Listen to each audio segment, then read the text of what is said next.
महाभारत हिंदू धर्म का एक महान महाकाव्य कौरवों और पांडवों के बीच हुए युद्ध का वर्णन करता है। ये युद्ध न केवल दो परिवारों के बीच संघर्ष था, बल्कि धर्म और अधर्म, सत्य और असत्य और न्याय व अन्याय के बीच का संघर्ष भी था।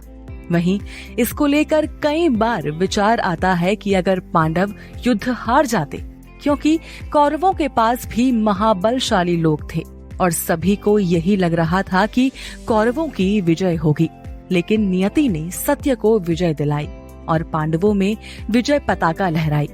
वहीं यदि कौरव इस महायुद्ध में विजयी होते तो भारत का इतिहास और भविष्य निश्चित रूप से बहुत अलग होता। इसके बारे में विस्तार से विश्लेषण करने के बाद हमने जो पाया वो हम आपको बताने जा रहे हैं। तो सबसे पहले तो कौरवों की विजय के साथ कुरुक्षेत्र, जो उस समय भारत का सबसे शक्तिशाली राज्य था, धृतराष्ट्र और दुर्योधन के अधीन हो जाता। ये संभावना है कि कौरव अपनी शक्ति का उपयोग अन्य राज्यों को जीतने या उन्हें अपने अधीन करने के लिए करते, जिससे एक विशाल साम्राज्य का निर्माण होता। कौरव संभवतः एक केंद्रीकृत शासन स्थापित करते, जिसके परिणाम स्वरूप भारत में एक शक्तिशाली तानाशाही बन सकती थी। ये भी संभव है कि कौरवों के कठोर शासन के खिलाफ क्षेत्रीय विद्रोह और संघर्ष होते रहते। कौरवों की जीत से वर्ण व्यवस्था और भी सख्त हो जाती, यानी जात पात का भेदभाव बढ़ जाता। वहीं कौरव अंतर जातीय विवाह पर पूर्ण प्रतिबंध लगा देते, जिससे सामाजिक विभाजन और भी ज्यादा बढ़ जाता। कौरव छोटी जातियों का उत्पीड़न करते और उनका शोषण करते, जिससे सामाजिक न्याय और समानता का हनन होता। कौरव महिलाओं को पुरुषों के अधीनस्थ मानते थे। उनकी जीत से महिलाओं के अधिकारों और स्वतंत्रता पर नकारात्मक प्रभाव पड़ सकता था।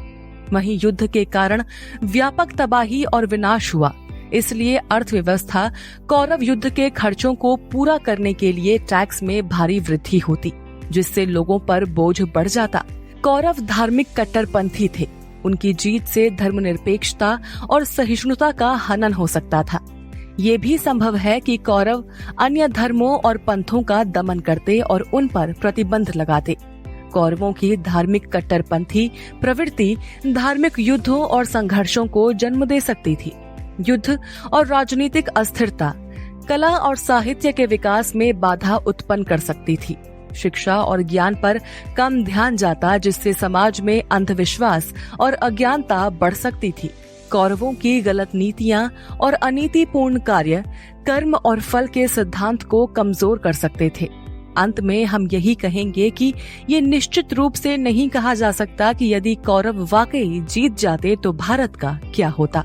हालांकि ये स्पष्ट है कि कौरवों की जीत से भारत के राजनीतिक, सामाजिक, आर्थिक, धार्मिक और नैतिक परिदृश्य पर विनाशकारी प्रभाव पड़ सकता था। ये संभव है कि भारत एक अत्याचारी साम्राज्य में बदल जाता, जहां अन्याय, अज्ञानता और अधर्म का बोलबाला होता। पांडवों की जीत सत्य और न्याय की विजय का प्रतीक थी, जिसने भारत को एक बेहतर भविष्य की ओर अग्रसर किया। वैसे आपको क्या लगता है कि अगर कौरव जीत जाते और पांडवों की हार हो जाती तो क्या होता भारत का? जरूर शेयर कीजिए अपने व्यूज अपने कमेंट्स के थ्रू और सब्सक्राइब करना बिल्कुल न भूलें हमारा चैनल।